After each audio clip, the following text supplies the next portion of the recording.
Evening, boys and girls. Welcome to TMA Sunday Night Live, where you choose the topics. We will discuss them. Just before we get on, just a massive shout out to our former boss and former player, Watford legend Glenn Roeder. Took charge of the club between 1993 and 96. Like I say, he passed away 4 years ago, 28th of Feb. So just recently. So like I say, as always, rest in peace, Glenn. Fantastic guy. I think he also saved Kevin Phillips's career. I think he talked him into playing, because I think Kev was going to give it up after I think his dad sadly passed away. Was a Bulldog. I know Greg will correct me if I'm wrong, but hopefully as well. And signed some great players. One of my favourite ever teams personally when I was a teenager, watching his team. Sadly, obviously, unfolded in '96. But fantastic. Anyone who played or worked underneath Glenn said what a lovely, humble man he was as well. Just rest in peace, Glenn. Watford legend, both as a player and manager. Right. Okay, just as always, we're honoured to be in association with the Watford Football Club Former Players Club, funded by Neil Price, Pricey, and Watford's favourite son, Luther Blissett. Get on over to Facebook. Made for community.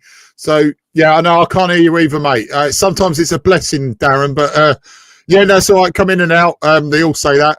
Right. As always, we've got obviously Canadian Darren, Mr. Captain Harris himself, Wendover Horn, Greg Feeker, Mr. Greg Feeker, and the man, the myth, the legend, Mr. Mugdino. Said it already, but I hope you're all well, boys. Mm-hmm. Everything's all right. Dino's still on the Turkish prison cruise, so I promise you he will be back ASAP. Brilliant win for the women. We'll get more on that later, but fantastic win if anyone's seen that. What a player. Yes, solid defender. I mean, Newcastle, QPR, amongst other teams. Obviously Watford, Southend manager we got him from as well. So brilliant shout out there, Stuart. Not many, you horrible peoples, not many topics today. I think I'll post it up late, so that's probably my fault. But let's get straight on. Anything you want to talk about, guys, throw the topics up. We'll start talking about, let's talk about Stoke, the Stoke game, and get a little bit behind that, and then we'll literally just jump into a topic as soon as they come up, lads. So go on, Greg, you start off, mate. Well, I was at Stoke, and I think if I had grandchildren, which I don't, it's not a game that I will fondly recall and tell them stories of, because it's already obliterated from one's memory. Not a lot happened, really, so there's not really a great deal to say about the game, other than in James Abankwah, my word, have we got a player there. He is going to be an outstanding footballer. His recovery speeds, his interceptions, his heading. What a player. What a player. Pity we haven't got him on a full-term deal. He's Udinese's player, and he signed a new deal with them before he came on loan to us. That boy has got a big future in football. He's going to play for Ireland lots and lots of times. Outstanding player. And the game, not a lot happened. So not a great deal to say about the game. That's it, mate. But no, honestly, on a bank, just before we flip over the moves, obviously, because the game was so riveting, we've got hundreds of key points to focus on, obviously, the Stoke game. I mean, I've got, at the moment, I'm still waiting on my daughter to give me grandson, but at the moment, I've got one grandchild, and I certainly ain't telling her. I didn't want to ruin her birthday today, because he was 3, so I didn't really want to tell her about the wonders of the Stoke game. Look, a Abankwah, just before we obviously get the moves, a Abankwah, and Stuart said Irish football on the up, absolutely. I mean, I completely agree. I mean, he's fantastic. Also, and I'll get Moose answers as well. wouldn't it be beneficial for him? Because like you said, he signed a contract at Udinese. We know long term they're looking at him to play for them. Wouldn't it be beneficial for him to play for us for next season? I think if we are still under Pozzo ownership, that would highly likely happen. A season's loan. Who knows who's going to own the club at the start of the season? If it's still Gino and discussions are still going on, I think you'll see a loan until January, because he's Udinese, that gives them the flexibility to take him back to Udinese. It would be see as much of him as we possibly can, because he is a footballer. He is an absolute gold-plated footballer. Yeah, Moobs. What do you anything you really want to try and get out of the Stoke game, or about, like, say, a banker and anyone you can pick out? Because look, we've only lost 1 in 5, haven't we?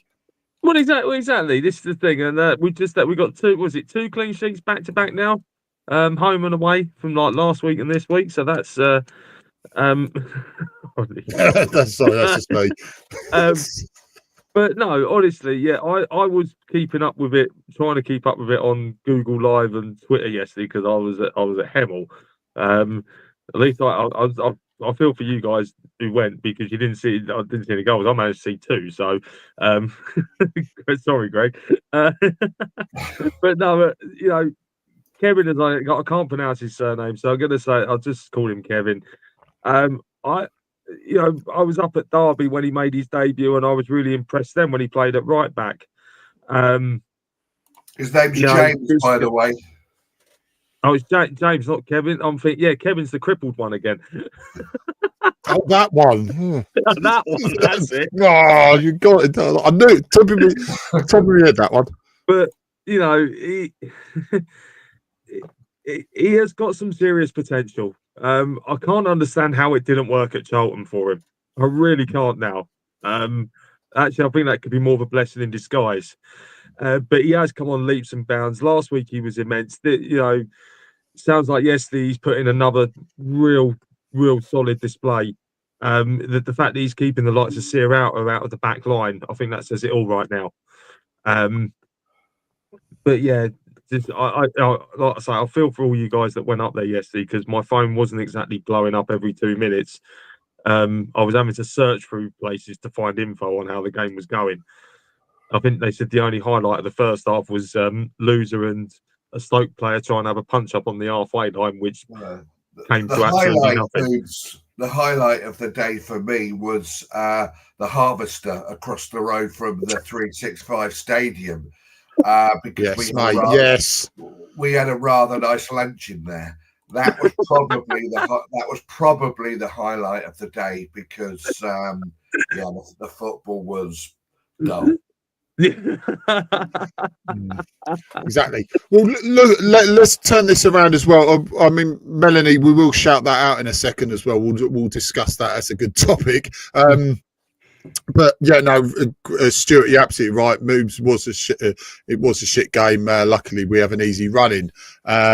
Certainly easier. And also, big shout out to the mighty Harvester. Go on, the Harvester. Did a great ploughman's. I bet they did.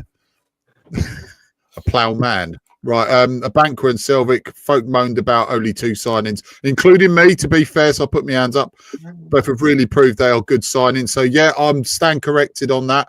Both excellent. So I didn't think there'd be bad signings. I just thought the level of the signings weren't enough. But, yeah, excellent. And also, this USA International, Wiley, I mean, Jesus, I thought he was 2 or 3 weeks away, and suddenly he's on the bench. I went, Jesus, he sneaked in there, didn't he? He obviously sneaked on the coach and went, oi, where have you come from? And he says, a lot on fit, boss. Oh, go on then. Come on, let's do it for banter.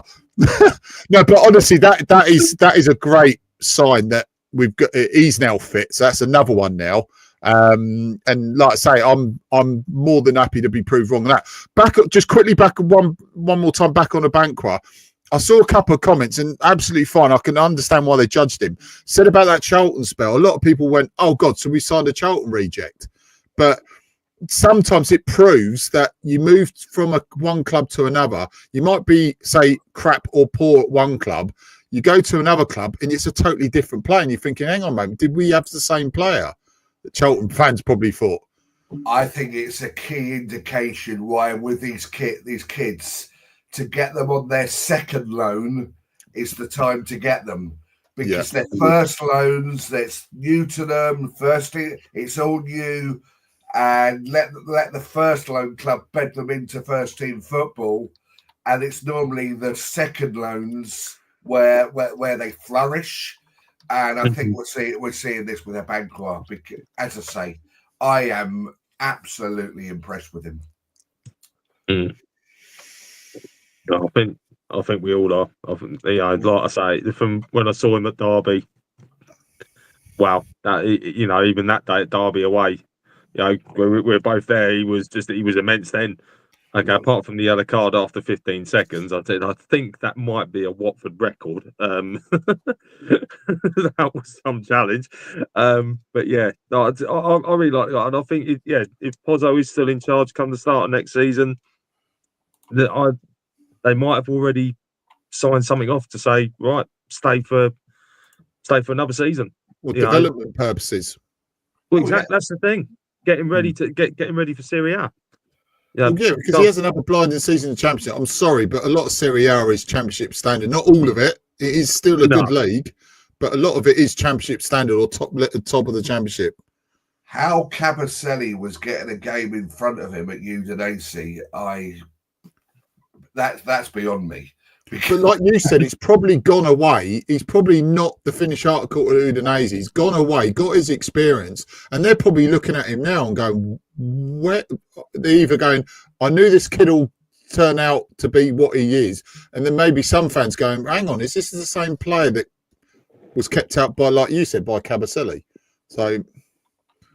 Is that right? Okay. On the subject of the Abankwah tackle, which was blatant, it was a fantastic tackle. It was nowhere foul. Melanie was saying the refs in the division discuss, boys, because I think the standard of most of them is absolutely shocking. But I think we're never satisfied with refs anyway, are we? Oh, matey, yesterday he was poor. Not just poor for us, poor for them. He was whistle happy. Kept breaking up play, didn't give the advantage on a couple of occasions when a player was in an attacking position and blew up for a foul and set us back.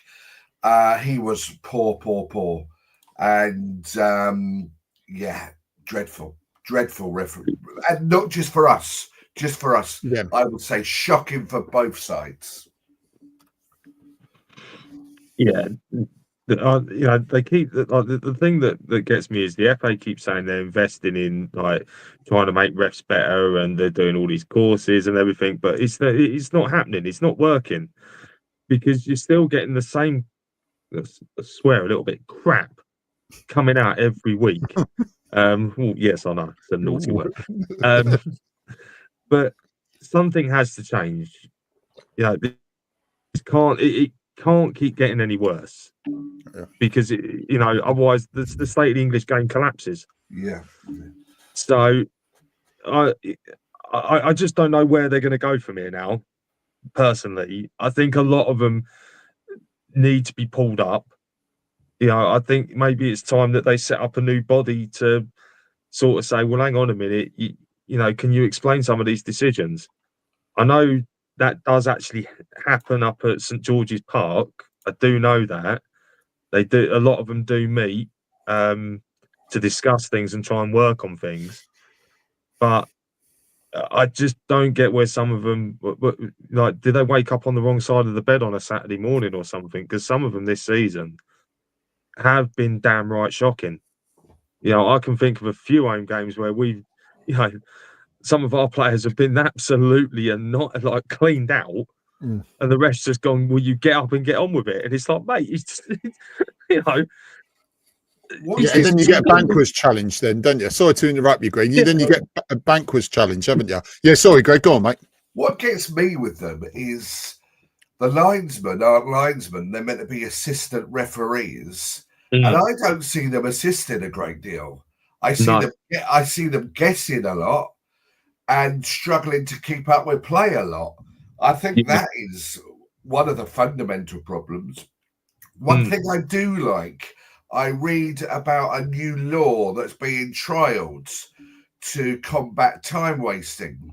Now, this law is going to be is being put in trial, I believe, in Norway or a Scandinavian country. If a goalkeeper keeps possession of the ball for any longer than 8 seconds, they're trialing giving the opposing team a corner. Now, I think that's an excellent idea.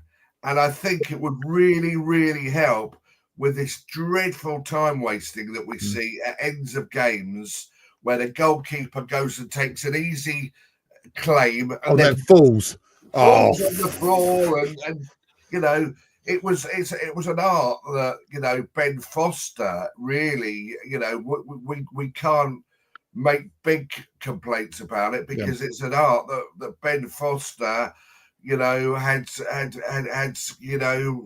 the rights on, to be honest. But I think this is a great idea. Any longer than 8 seconds, bang, corner. Is it 15, Stuart? You might be right. Someone said 8 seconds of something. It was 8 seconds about something. It may change slightly for depending on thing. Like he said, 15 seconds. It was 8 seconds for something else, but falling over. Got 8 seconds. Get up. I only read it briefly, Stuart. You might know more about it than I do, but I think it is an excellent idea.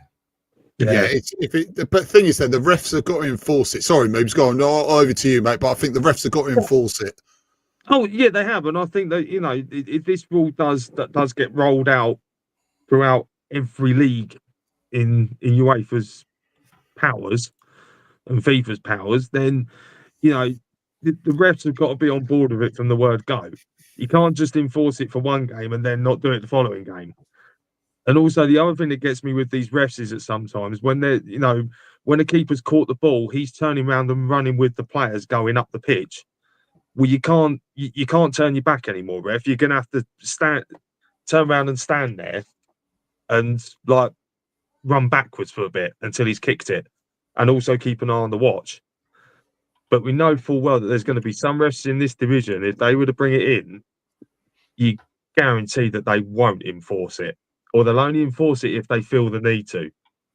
Yeah, we've all, like Greg just said, we've seen some dreadful time wasting this season and over the years. But yeah, something has got to change. Whether it's an 8-second rule, 15-second rule, I think it'd be more closer to 8, because if you took 15 seconds, people are still going to complain.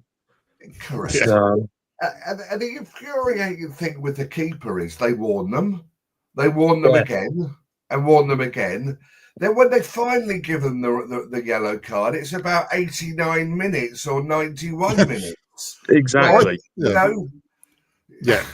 I think the thing is that, sorry, Greg, sorry to interrupt you, mate. You know, I think this is what annoys me with tackles as well. An incident is an incident. It'd be 5 seconds at the start or 5 seconds before the end. A bad tackle is a bad tackle. You don't wait, it's early in the game. It's the same with these things, like you said. It gets to 89 minutes and they actually enforce the rule.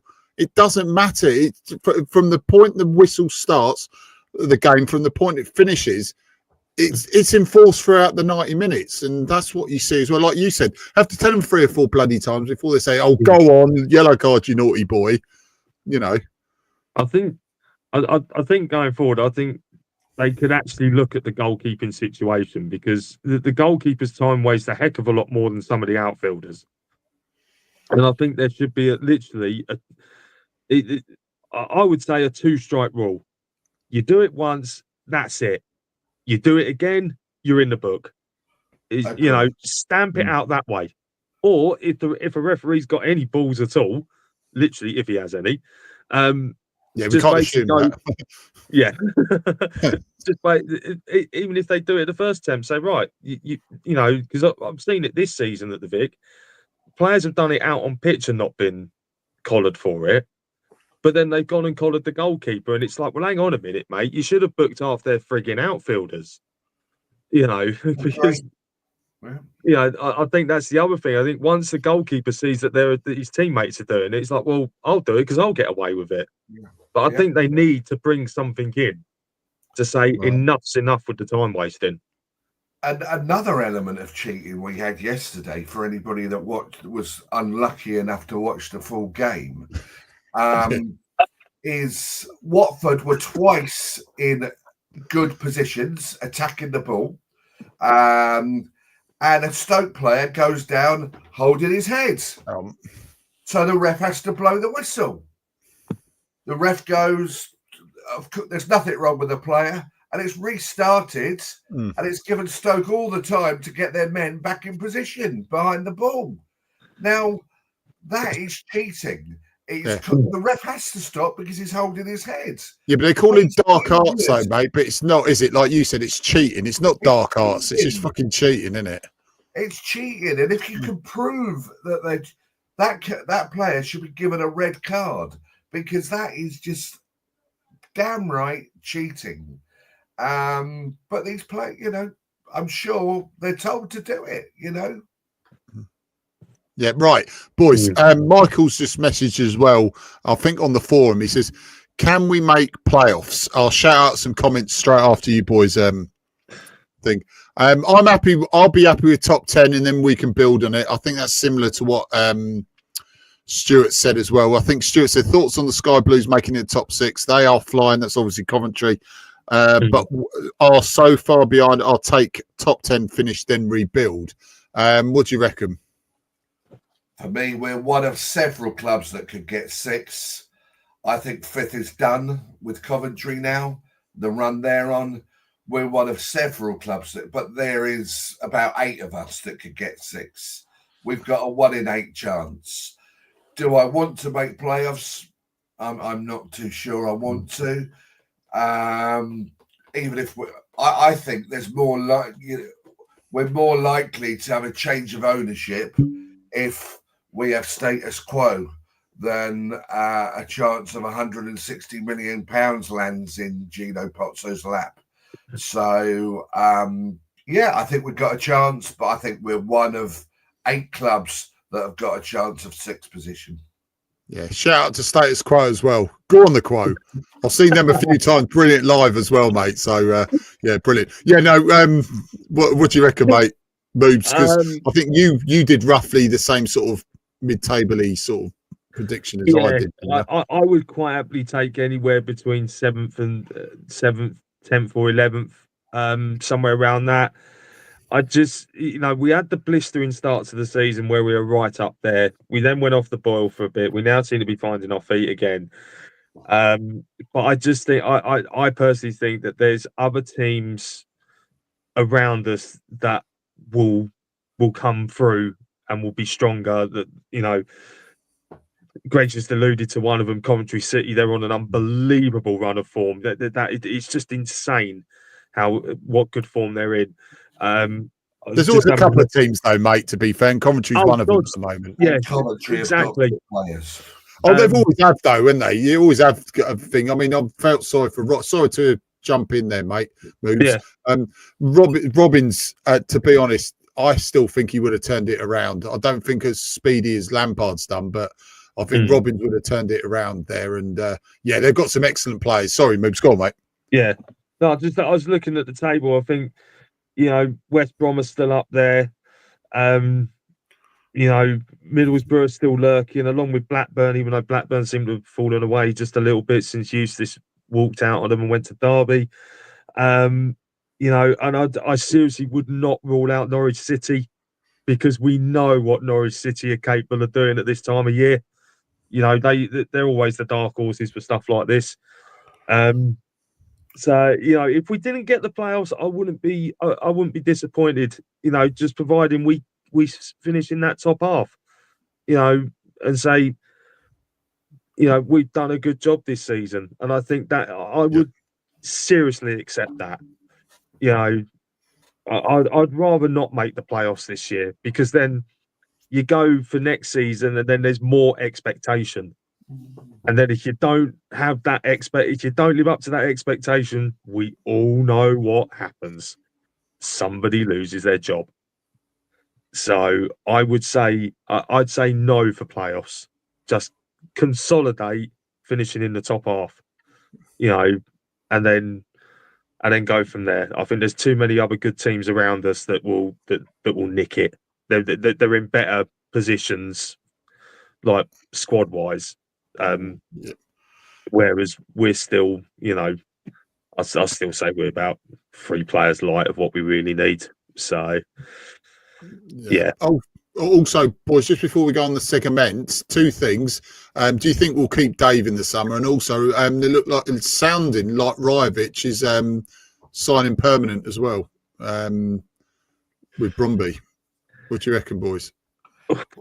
Well, Chakavazzi, if the ownership model continues that we've got and we don't have a change, a Chakavazzi has to be sold in the summer, because that's how the books stack to make Watford profitable, because of the money we lose every week. So a Chak, a loser, have to be sold in the summer under Pozzo. However, if there is a change of ownership, you never know, because anybody that is looking at Watford at the moment, I guess they have to go in places like the data room, etc. What their bid is associated to the assets of the football club as it currently stands. So against the line Chakavazzi, there's a number. Against the line, there's a lose that is part of that bid.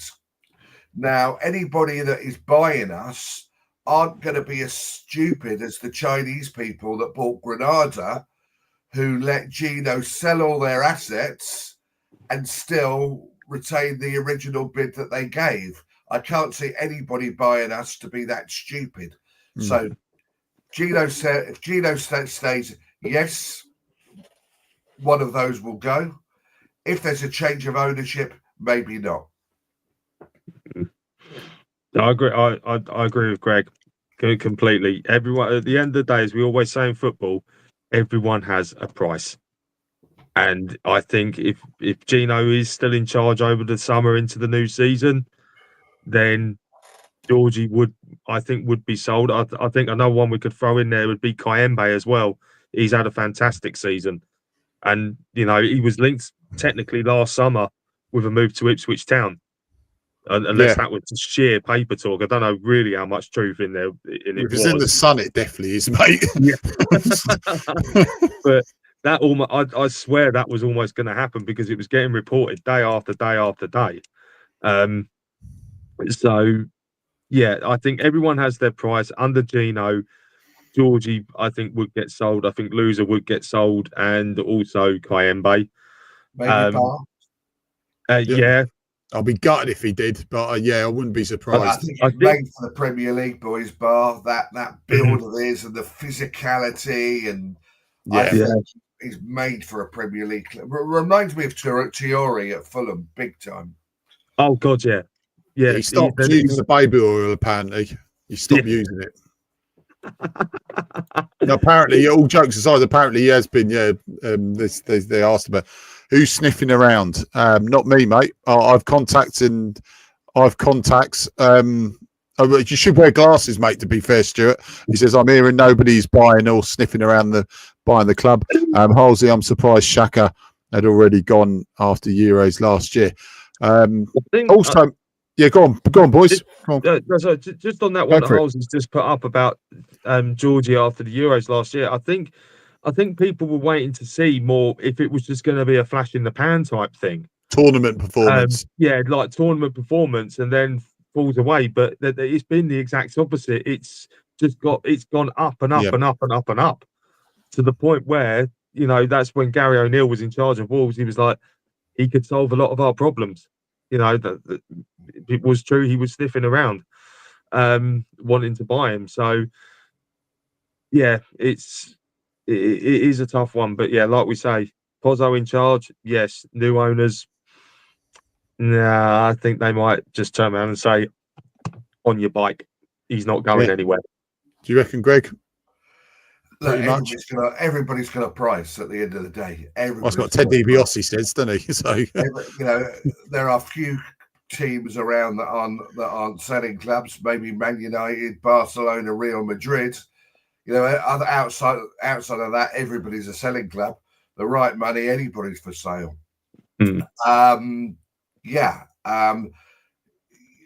It's somebody's put. Is anybody sniffing around?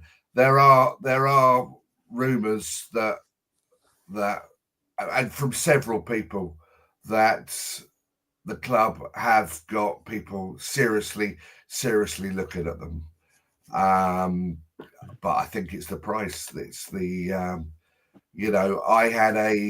I had a message from a well-known financial football expert who, I don't know why he follows me, but thankfully he does, and I follow him, which allows him to DM me. And he slipped in your DMs then. he slipped into my DMs. We're turning into Love Island. This is he's got a podcast called The Price of Football, and he confirmed to me that there are a number of people very interested in Watford Football Club, but they're possibly not interested in the price at 160, 165. Didn't you say it was double? Didn't you say one? Yeah, I think the club's probably worth somewhere between 80 and 100 million, and we value it at 160, 170, which isn't worth. But I understand the fact that we're close to London, we're within the M25, is very attractive to foreign investors with the accessibility and so forth. So yeah, just watch this space. So just big shout out to Stuart. Just because I'll probably forget, you know what I'm like, mate, old age. Just message it on Sunday, mate. Get in there straight away. I'll try and post up in the morning, message it. So I'll make sure we discuss that next week as well. We can elaborate on that. Moves, I'm quite disgusted about your heel turn elimination chamber yesterday, mate. It's bang out of order on Cody Rhodes as well, mate. By the way, Mr. John Cena. Disgusting, mate. Right, okay, let's get on to the segment. Greg, mate, thank you ever so much for coming on. Darren, if you're watching, mate, don't worry. Yeah, Greg, thank you ever so much, mate. Have an amazing week, and I'll chat to you in the week, all right? Cheers, mate. Right, yeah, segment, mate. Right, let's just put that bit more thing. Also, anyone waiting for the bingo, just remember, massive shout, as always, remembering ex-Watford legend and manager player Glenn Roeder, who passed away 4 years ago on the 28th of Feb. So that's the seriousness about that, obviously. But just remember, he's much remembered for signing Craig Ramage. So there you go. There's your bingo, boys. But no, all seriousness, amazing guy. Anyone who worked with Glenn said what a lovely bloke he was. I think he sorted out something. I know going on about Ramage, I know there was a massive thing. Ramage did the the books, and they were discussing Glenn. All seriousness, he really looked after, really took Ramage to task, and I think he did that with Kevin Phillips as well. And he bought Kev a car, or sorted him out a car, or really looked after him. And they said what an amazing coach and an amazing guy Glenn was as well. So big shout out to Glenn Roeder, who passed away 4 years ago on the 20th of Feb. So massive RIP for Glenn.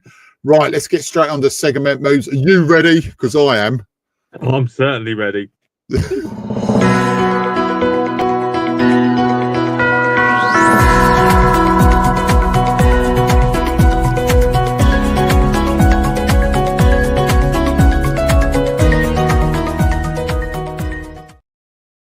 Yes, good evening, one and all. Welcome to your favourite part of the show. I'm actually going to call it because it is everyone's favourite, really.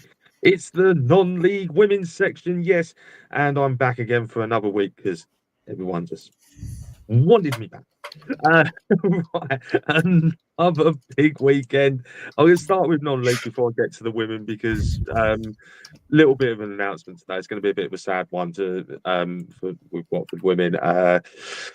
But going to quickly do a little bit of non-league stuff. I don't know how Hitchin got on yesterday, so if you know the result, feel free to flash it up. I don't honestly know. I had time to check because I've been out all day.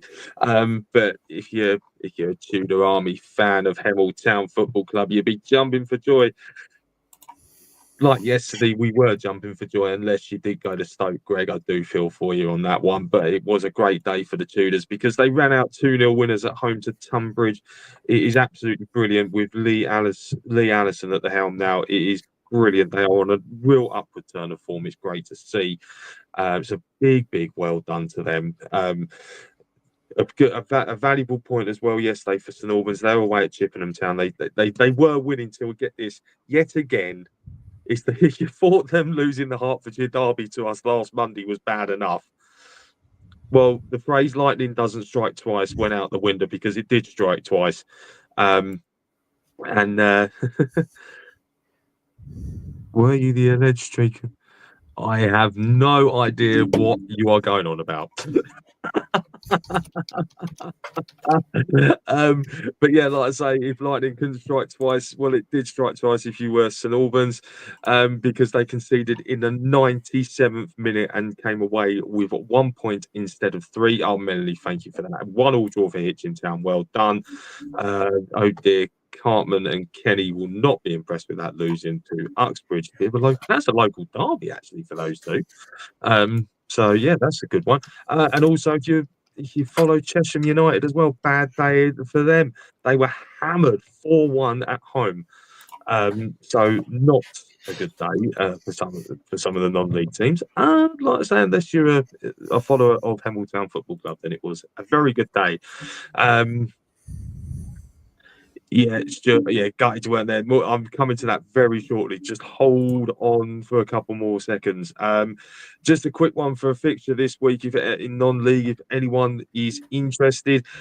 Tuesday night, Hemel Town will play Leverstock Green in the, I think it's, which cup is it? It's the Hearts County Cup, I believe.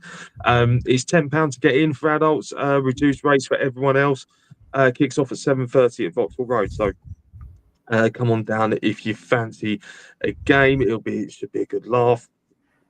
Excuse me, always is. Another local derby. They come in thick and fast right now. I am going to move on to the women's bit, and it's a good day. It's been a good day, but with some sadness as well. More on the sadness bit later. I'll get the result out of the way. We made a trip over to, as you've probably seen for all the links, we ended up going to Oxford today. Why did we go to Oxford? Well, it was the only ground that was available, apparently, to play an away game. I've never known anything like it. We went and took on MK Dons today, who have got more troubles off the pitch than they have on them. It was a very good. I'm going to say it was a very good day for the Golden Girls because they did win 7-0. It was 7-up as the drink goes. Had 2 hat tricks today. One from striker Madison Perry, one from centre midfielder Cole Haynes, and literally all 3 of her goals were absolute rockets. If you don't believe me, wait for the highlights to come out and you can see all of them.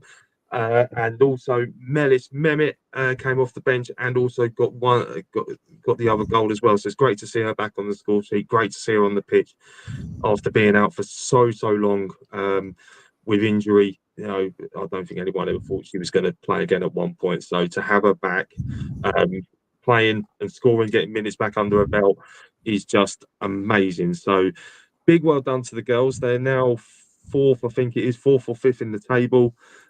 Still got a couple of games in hand, so it is just, it's worth checking out. Like I say, just on the MK Don side of things though, a 7-0 thrashing against us really doesn't do it justice, because today it could have easily been double figures had it not been for their goalkeeper and the way they've been all season with funding and everything, and losing 90% of their squad last summer due to issues off the pitch certainly hasn't helped them. And today we actually did relegate them out of the national FA Women's National League South. So next season we won't be playing them, which is a great shame because it's a great little it's a great little game that we always like playing, that we always like seeing them. So we will miss them dearly. So, but as I said, there was a little bit of sad news today, and probably why I'm not really on me as lively as I normally am. Today we, as you probably saw, you may or may not have seen it, but Laura Dyer, who has had near enough every position within Watford Women, whether it be under 23s assistant manager to under 23s permanent manager to first team coach to assistant first team coach to assistant manager to manager to acting GM, basically any job she could have done, she's done it. And today we found out very, very late last night that today was her final ever Watford women's game. She's going on to pastures new. She has been one heck of a servant in the 7 years I've been going. She's always been there. A few of us have said, and I do literally reiterate this, we are going to miss her so much. Laura, honestly, if you see this, I know we said it to you at the end of the game today when we gave you a huge cheer and a good old sing-song and a hug, but just thank you. Thank you for everything. Thank you for everything that you have done. I can safely say I am seriously going to miss you.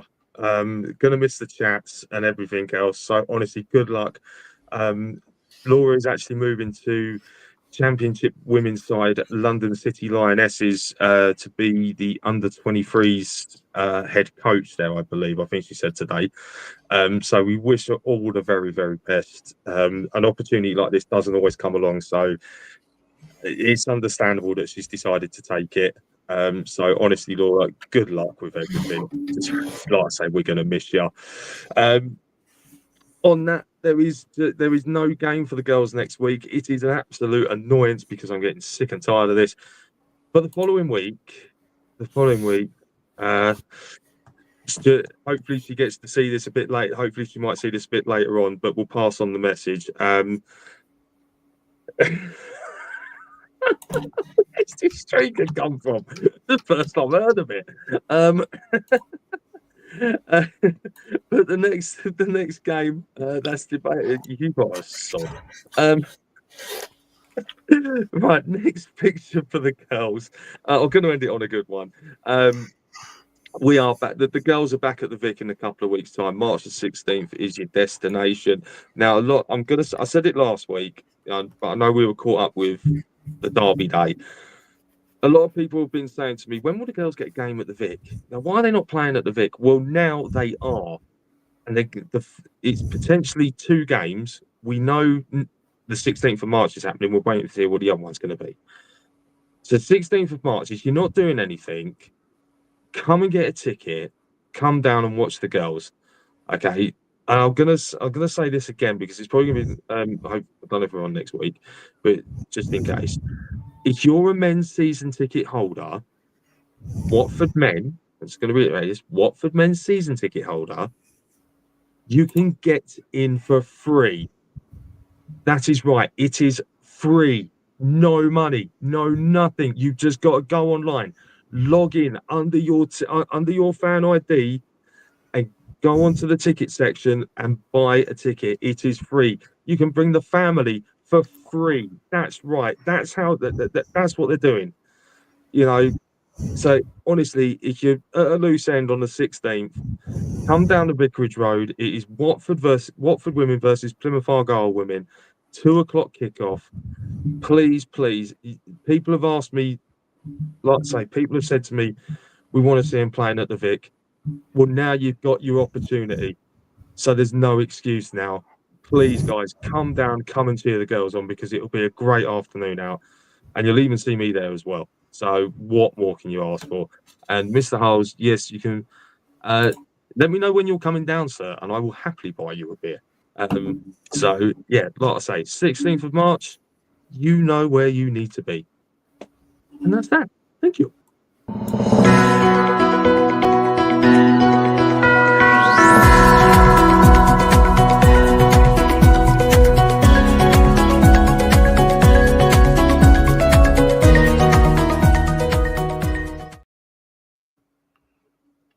Yeah, just before we go, so Dave's late to the party, fashionably late. I'll speak to him at work tomorrow. Shocking behaviour. Dave, how much was it? Sorry, was that a quick question? It was how much is season ticket holder? I think it's free. The Vic ones, isn't they?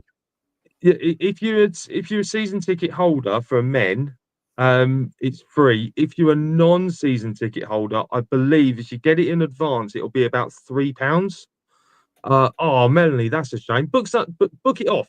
Book it off, Melanie. Book it off and come down. She works Sundays and I don't like Mondays. Hey. don't tell me why. No.